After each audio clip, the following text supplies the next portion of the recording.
Hello friends and family of YouTube. Man, I hope y'all are having a beautiful day like we are here in North Alabama. Man, I tell you what, it's in the high 60s, low 70s I think for today. Here we are in December. Man, you can't beat that with a stick. So I'm out here building some porch swings. I've had some customers call me up and say, man, we need some swings. So I think they're wanting them for Christmas gifts. So today I'm building a cedar swing, a 5-foot one, and a 5-foot oak and walnut. So I thought I'd share with you a little bit of this, and I've got something else I want to show you, especially for those people that do RVs. Man, y'all are gonna, if y'all travel in a travel trailer, fifth wheel, or any of that good stuff, I got something cool I want to show you. So that'll be later on. So here we go with the swing stuff. Well, one thing I wanted to show you is kind of a sign of the times of how things have changed.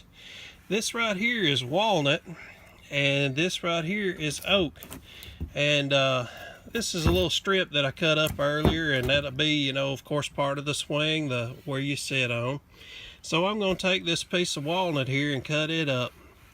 Now, as I was saying, times have changed. That when I was a kid, my dad would hoard up every bit of walnut he could get his hands on because it's such an exotic wood that people would love to build kitchen tables and cabinets and all kind of stuff out of this walnut.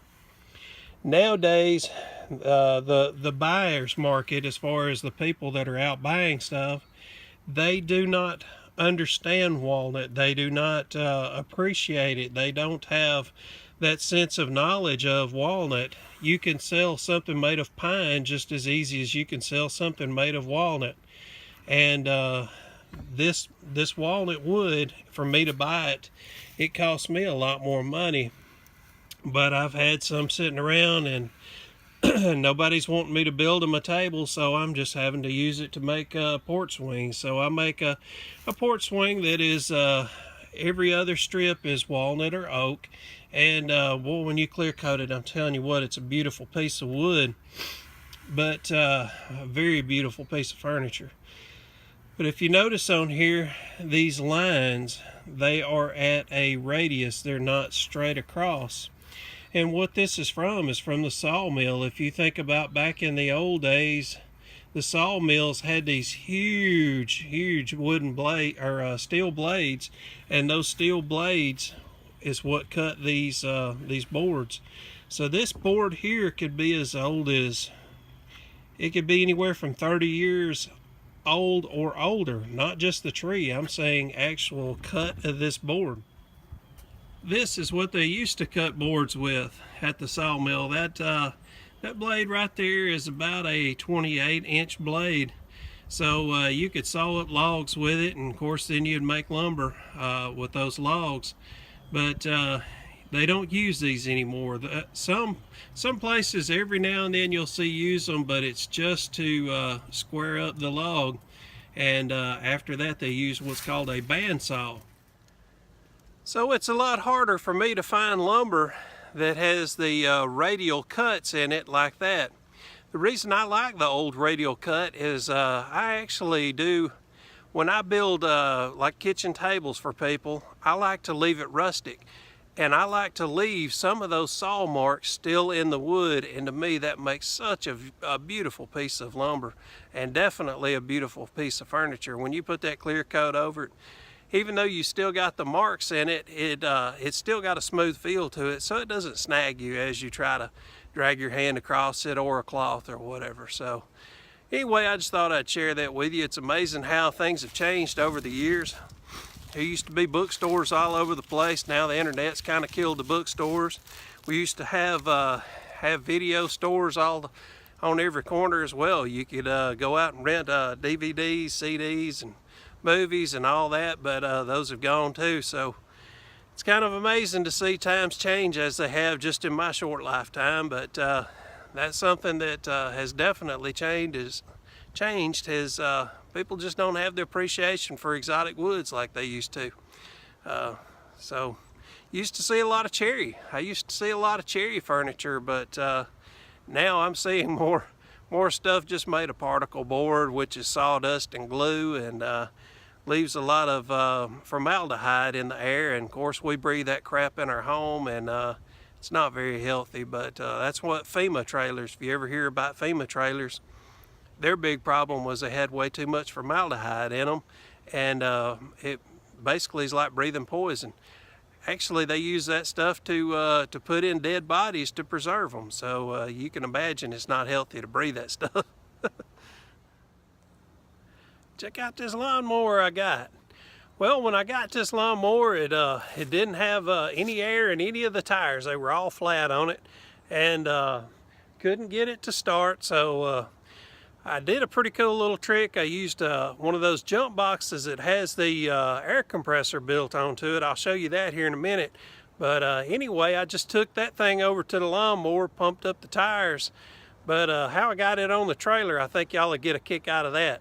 I've got a winch on here that I can use the winch to pull it up onto the trailer, but you have to do that with a hand crank. But I found a cool little trick that got it on there without having to do the hand crank, so that's what I'm going to show you now. I'm going to do a little test. I'm going to take this cordless drill and I'm going to use it on this winch right here. This winch has a bar that you can attach to it and turn this piece, but it's also a 5/8. So I put a 5/8 socket on this drill, and I'm going to see if I can get it to load this riding lawnmower just by using this cordless drill. So I'm going to give it a shot and let you guys see what happens.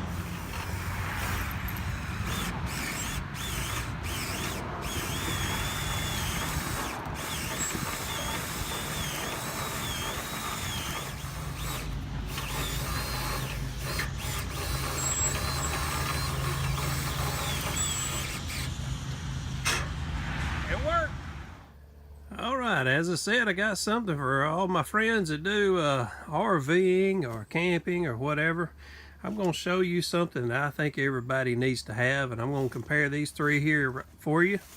What these are jump boxes. You can use these to jump off a vehicle when you have problems trying to get them to start, but it comes in handy for a lot more than that, and that's what I'm going to go over with you.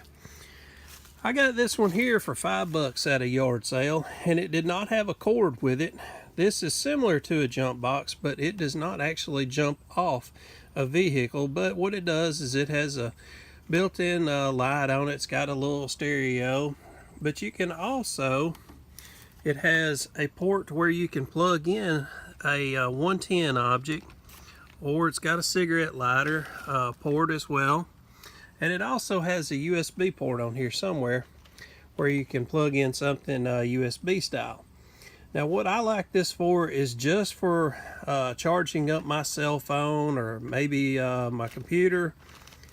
I also has some flashlights that have rechargeable batteries, and sometimes I've had to use this one time to do that. So generally I just use it to do small stuff like the cell phone. But anyway, for $5 I couldn't beat that. So again, this does not have a jump box feature on it, and not bad for $5.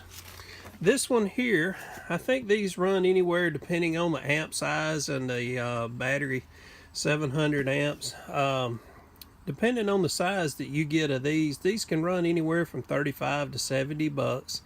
And this does have a jump box feature where you can jump off a car with it, and it also has a USB and a cigarette lighter port.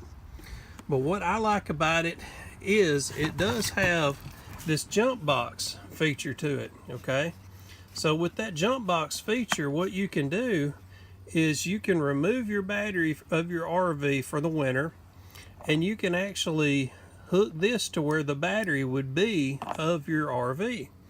You hook that to the battery terminals, and you can still go into your RV and use your lights or whatever, just the small stuff. Anything that you could use your standard battery with, you'll be able to use this jump box with. So that's what I like about it. Now I've got this other one here, and this is my brother's, so I don't own this, but I can tell you what little use I have used it for, what I like about it. It does have 2 cigarette lighter ports on there. It also has the jump box feature, It also has a USB port behind this little rubber plate here. It does have the jump box cables to it, but it also has in here the ability to pump up a tire.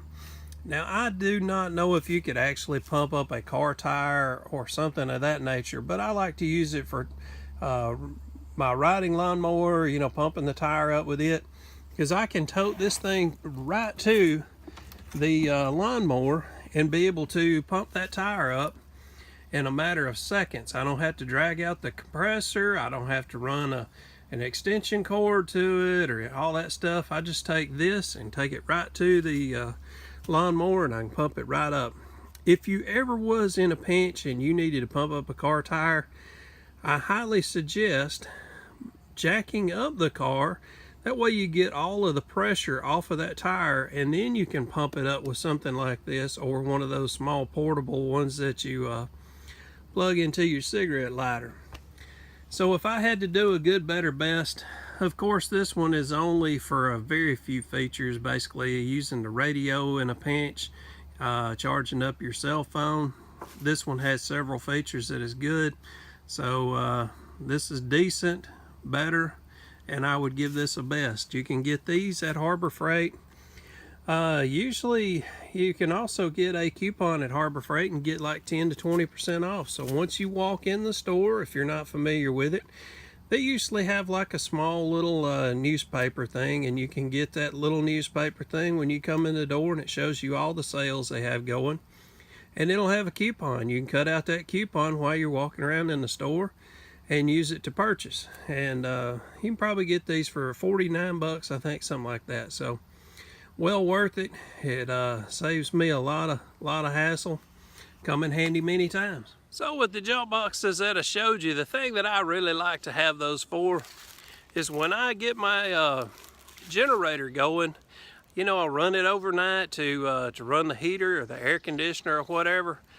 I like to charge those up as well when I'm charging up my phone or anything else. Because usually when you run a generator, it still has plenty of ability to charge more items or run more items than you're using. So if I've got that generator going, I want to make sure I am milking that thing. I want to get all I can out of it. So if I run it overnight and then in the middle of the daytime I need electricity, I just use one of these boxes here. That way I don't have to fire up the generator every time I need electricity.